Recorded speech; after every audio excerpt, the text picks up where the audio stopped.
오늘 우리가 읽은 본문은 지난 2주에 걸쳐 살펴보았던 만나 이야기의 그 마지막 부분입니다. 사실 출애굽기 16장 말씀은 아주 간단하게 요약할 수 있는 그런 내용의 본문이라고 할 수 있습니다. 이스라엘 백성들이 광야에서 생활하는 동안 40년 동안 광야 생활을 했는데, 그래서 40년 동안 광야 생활을 하는 동안 하나님께서 날마다 그들에게 먹을 양식을 공급해 주셨다는 그런 내용입니다. 그 내용을 우리가 구체적으로 살펴보면 이스라엘 백성들이 신광야에 도착하는 장면으로 16장이 시작됩니다. 그런데 이들이 먹을 것이 없어서 굶주리고 배가 고파지니까 하나님을 원망하고 불평을 쏟아놓기 시작합니다.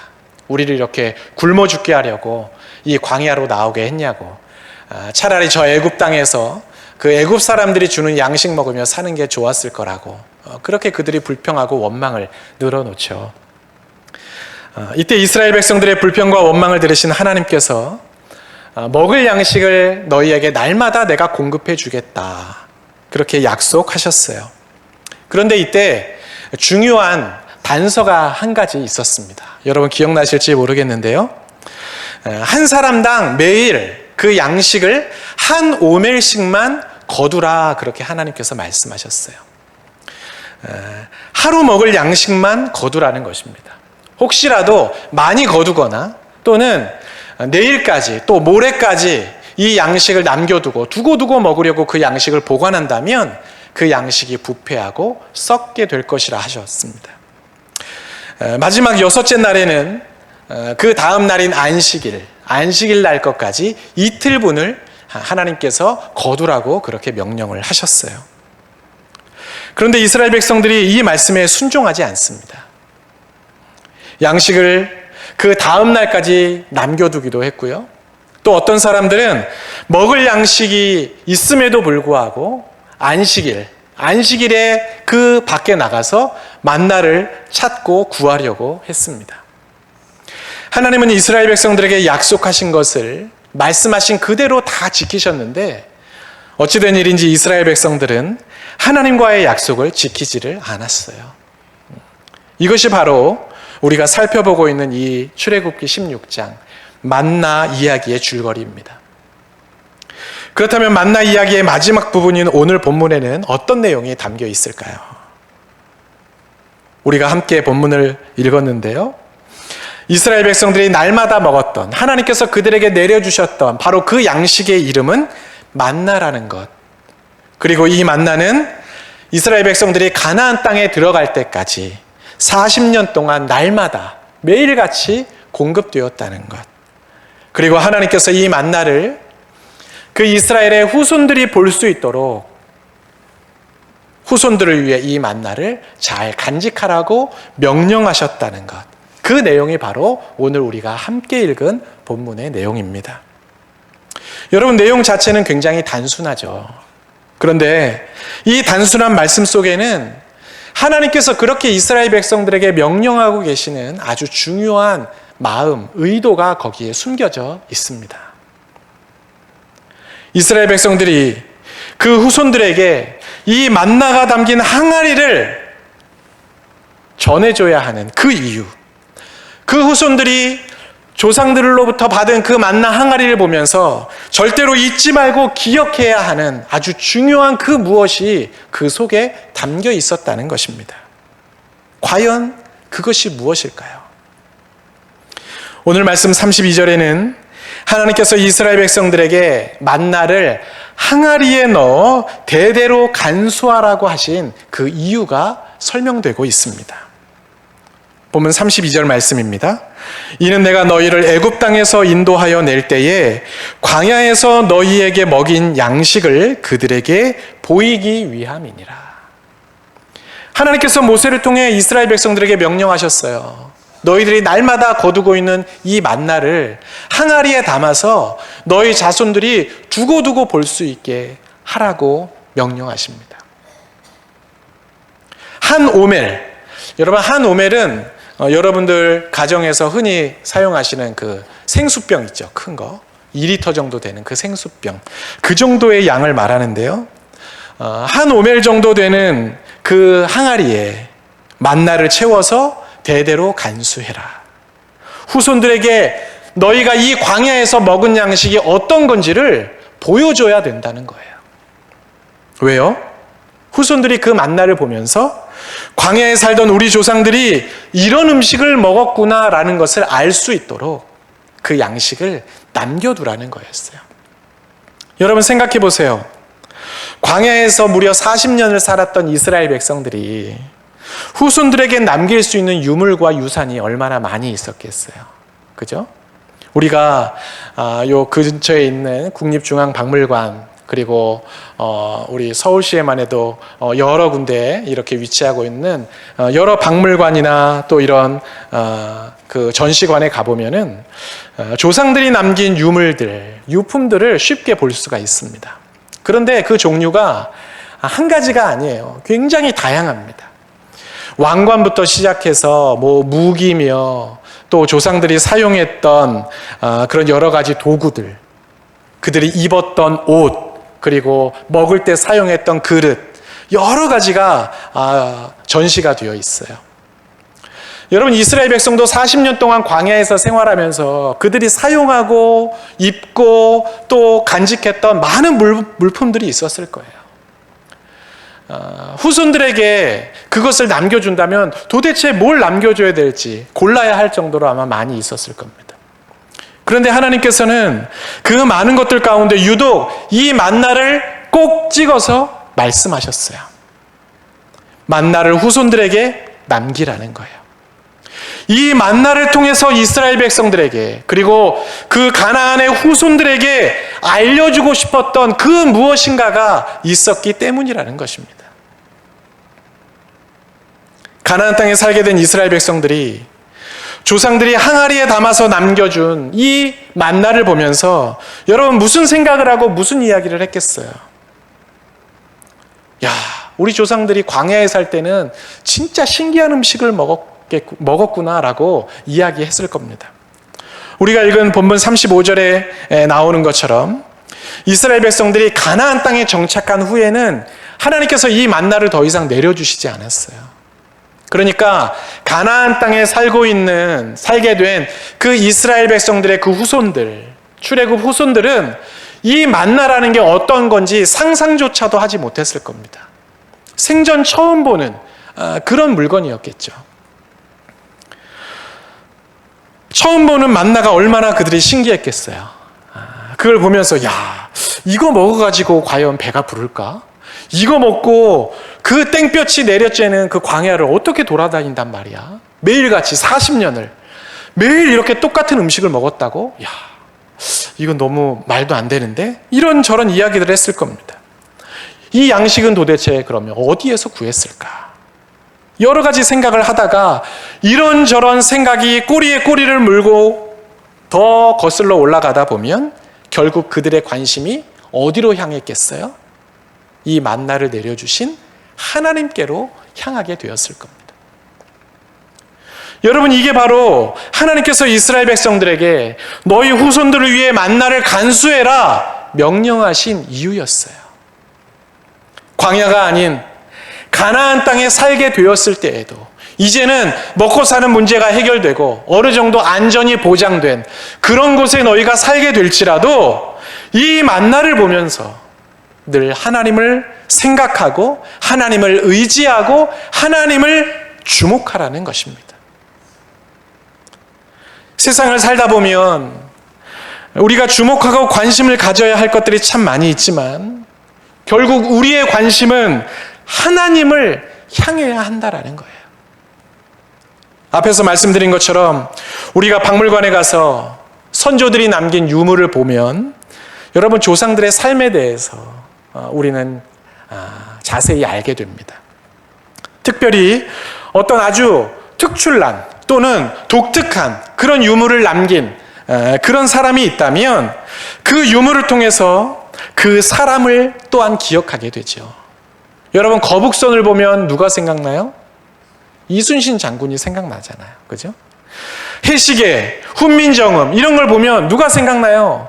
당연히 세종대왕을 우리는 생각하게 됩니다. 그들이 남긴 유물을 보면서 우리는 그 사람을 생각하고 기억하게 돼요. 그렇다면 만나를 보면서 후손들은, 이스라엘 백성들의 그 후손들은 누구를 생각했겠어요? 당연히 하나님을 생각했을 겁니다. 이런 신기한 양식을 내려주신 하나님은 도대체 어떤 분이실까?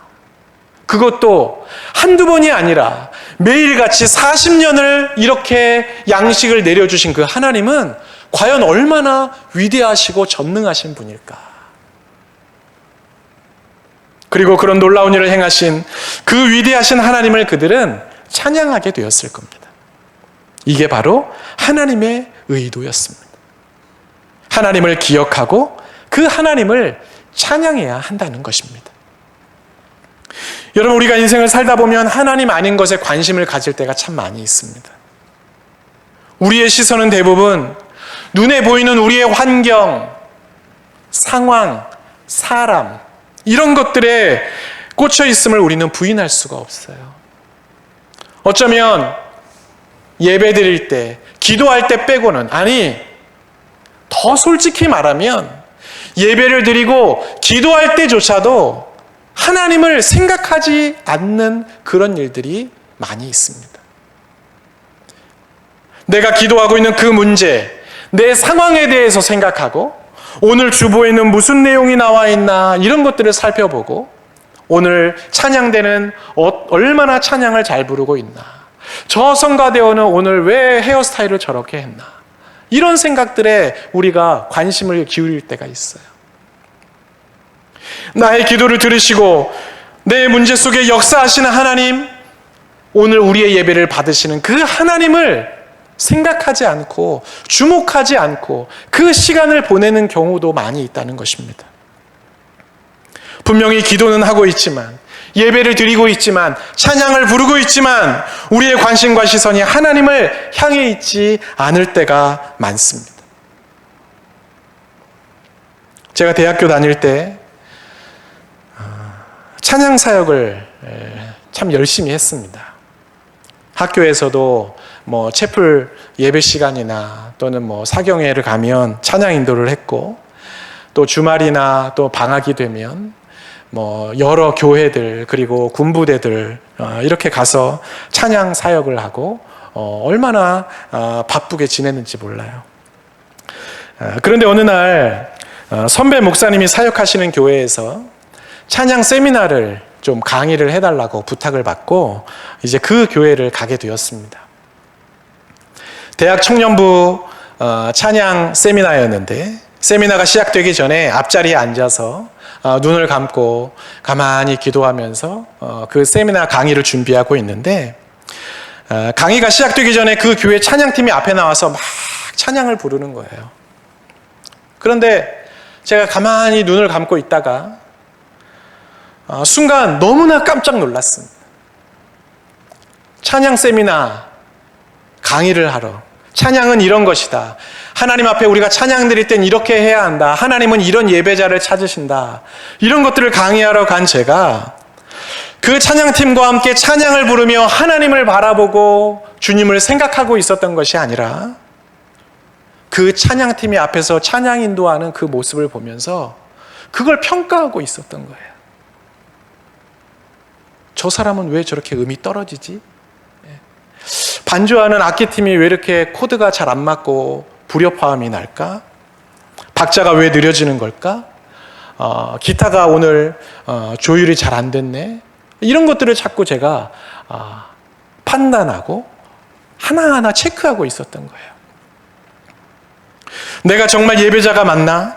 내가 사람들에게 예배에 대해서, 찬양에 대해서 과연 이렇게 해야 한다고, 하나님은 이런 예배를 받으신다고 이야기할 자격이 과연 내가 있는 것일까? 그런 생각이 그 순간 제 마음속을 막 파고들면서 얼마나 많이 부끄럽고 하나님께 죄송했는지 모릅니다. 제가 대학교 다닐 때 찬양 사역을 하고 싶은 그 비전을 가지고 있었는데, 제가 찬양 사역을 포기하게 된 결정적인 계기가 바로 그 사건이었습니다. 여러분, 우리가 예배를 드리면서도, 찬양하면서도, 교회에 계속 드나들면서도 하나님을 바라보지 않을 수 있어요. 우리가 애써 노력하지 않고 주의를 기울이지 않으면 그리스도인이면서 오늘 하루 동안 단 한 번도 주님을 생각하지 않고 그렇게 살아갈 수 있다는 겁니다. 사람은 보이는 것에 더 민감하게 반응하기 때문에 우리가 정말 특별히 신경을 쓰고 노력하지 않으면요, 눈에 보이지 않는 하나님은 우리의 일상에서 쉽게 잊혀져 버립니다. 교회에 드나들면서도 하나님을 생각하지 않는 사람들이 얼마나 많은지 몰라요. 미국 필라델피아에 가면 크라이스트 처치라는 교회가 있습니다. 여러분, 이 교회는 미국 독립운동 역사에 있어서 굉장히 중요한 그런 교회로 알려져 있어요. 미국 건국의 아버지라고 불리는 벤자민 프랭클린과 또 조지 워싱턴이 이 교회에서 예배를 드렸고 또 여러 모임들을 이 교회 안에서 했습니다. 그래서 그런지 몰라도 이 교회의 한 자리에 가면 거기에 조지 워싱턴이 앉아서 예배 드렸던 자리라는 팻말이 붙어 있습니다. 또 어떤 자리에 가면 여기는 벤자민 프랭클린이 예배 드렸던 자리라고 팻말이 붙여져 있어요. 많은 사람들이 그 교회를 찾아옵니다. 예배를 드리러 오는 사람도 있어요.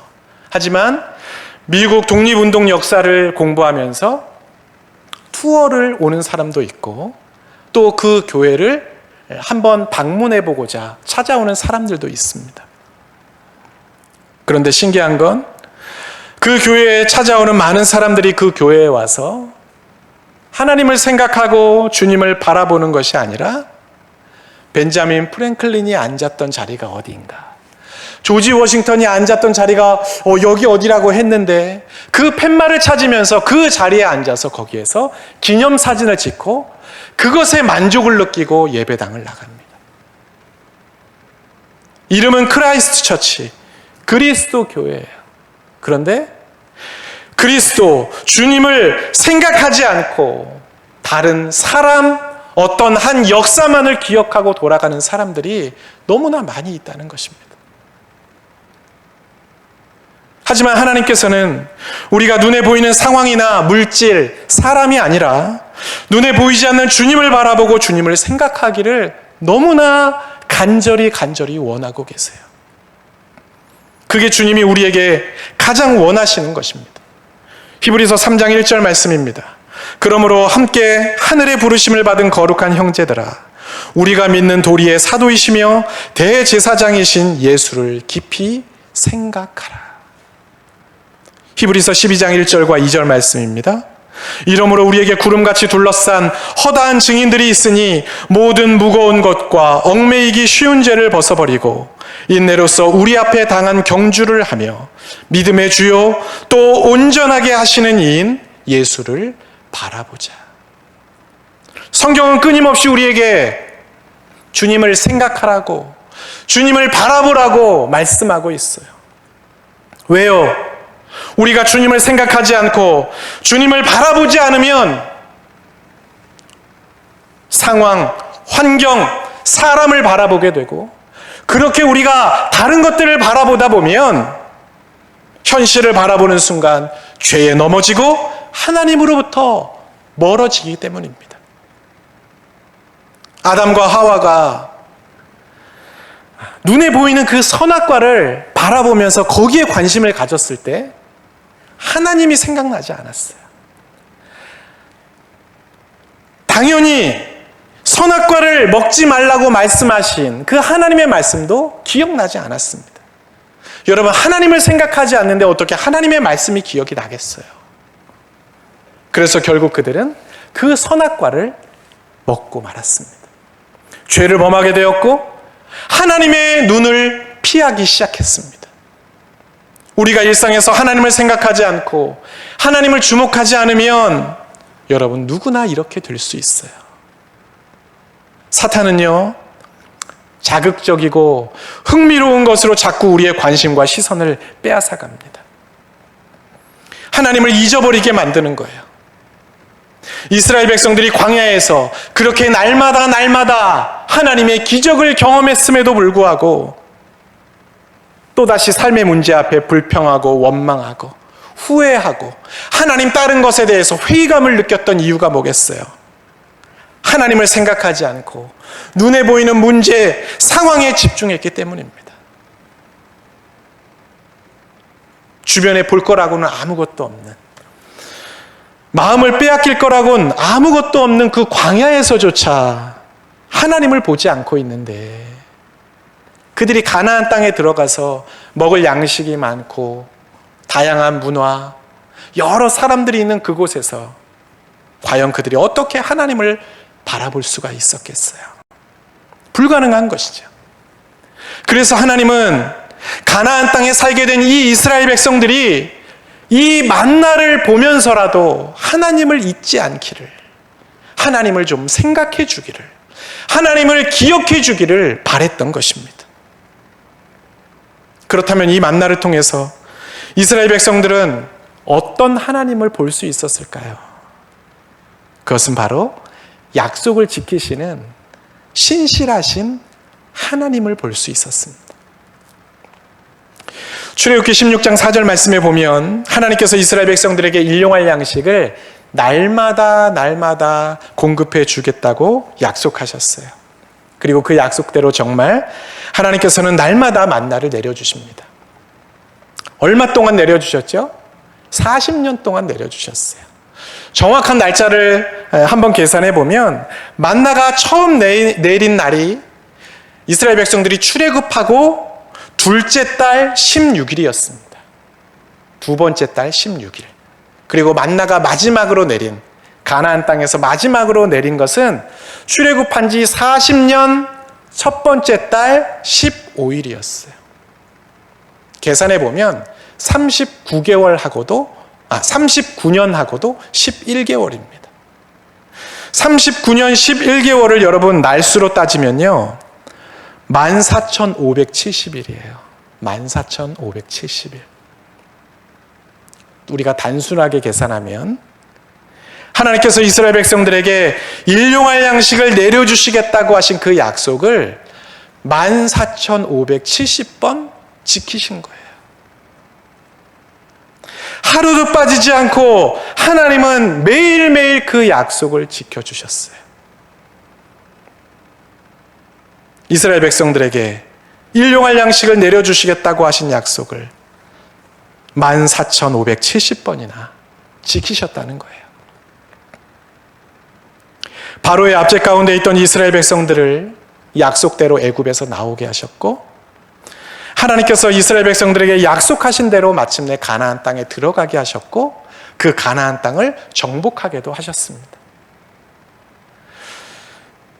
메시아를 통해 세상을 구원하시겠다는 그 약속도 하나님은 분명히 이루어 주셨습니다. 이스라엘 백성들이 자꾸 그 사실을 잊어버리고 다른 것에 관심을 두니까 하나님, 약속을 지키시는 하나님이 생각나지 않는 것뿐이지, 하나님은 언제나 그렇게 약속하신 것을 늘 지키는 분이셨어요. 여러분, 이 만나 사건, 우리가 오늘까지 살펴보는 이 만나 사건은요, 약속을 지키시는 하나님과 약속을 도무지 지키지 않는 우리의 모습이 아주 극단적으로 대비되고 있는 그런 사건이라고 할 수가 있습니다. 하나님께서는 만나 사건을 통해 이스라엘 백성들이 하나님의 명령을 지키는지 지키지 않는지 확인해 보겠다고 말씀하셨어요. 출애굽기 16장 4절 말씀입니다. 그때 여호와께서 모세에게 이르시되, 보라, 내가 너희를 위하여 하늘에서 양식을 비같이 내리리니 백성이 나가서 일용할 것을 날마다 거둘 것이라. 이같이 하여 그들이 내 율법을 준행하나 아니하나 내가 시험하리라. 하나님은 분명히 이 만나 사건을 통해 이스라엘 백성들을 시험하시겠대요. 내가 명령한 대로 하는지 안 하는지. 그런데 이스라엘 백성들은 하나님의 말씀을 믿지 않았고 하나님의 말씀에 순종하지도 않았습니다. 반면에 하나님은 그렇게도 약속을 지키지 않는 이스라엘 백성들에게 하루도 빠짐없이 매일매일 약속을 지켜주셨습니다. 우리는 지키지 않고 자꾸 잊어버리지만 하나님은 우리와 다른 분이라는 것, 하나님은 반드시 약속을 지키는 분이라는 걸 이 만나가 보여주고 있는 겁니다. 만나를 보면서 이스라엘 백성들이 기억하고 생각해야 하는 게 바로 그거였어요. 그들이 가나안 땅에 정착해 살다 보면 어려움을 만나기도 하고 많은 유혹들 또한 만나게 될 겁니다. 그럴 때마다 너희들 사람을 바라보지 말고 환경과 상황의 마음을 빼앗기지 말고 너희를 구원하시고 지키시고 보호하시겠다고 약속하신 그 신실하신 하나님을 제발 좀 생각하라고, 믿음으로 그 하나님을 바라보라고. 주님은 그렇게 계속 그들에게 말씀하고 계셨던 겁니다.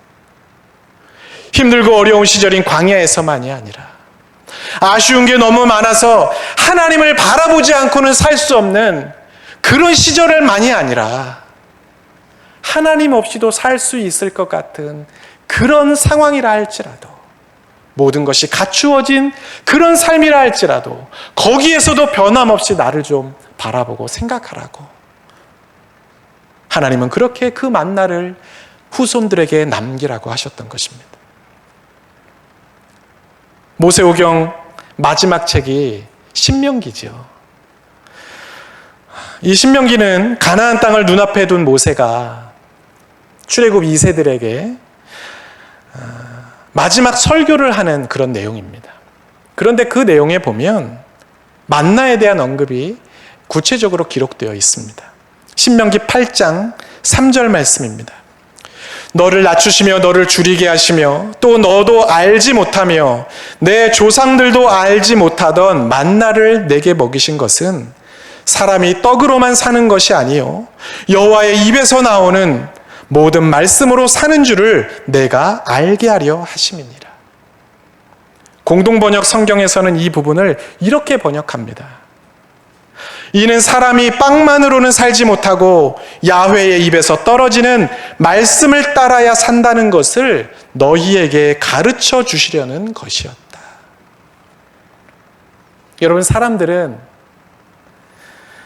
먹는 게 충분하고 가진 돈이 어느 정도 있어서 내가 앞으로 살아가는데 걱정이 없다 싶으면 뭐 잘 살 수 있을 거라고 그렇게들 생각을 합니다. 하지만 여러분, 그건 착각이에요. 먹는 게 풍부해지고 가진 돈은 점점 많아지는데 여러분, 사람들은 점점 사는 게 힘들다고 말해요. 우울하다고 말해요.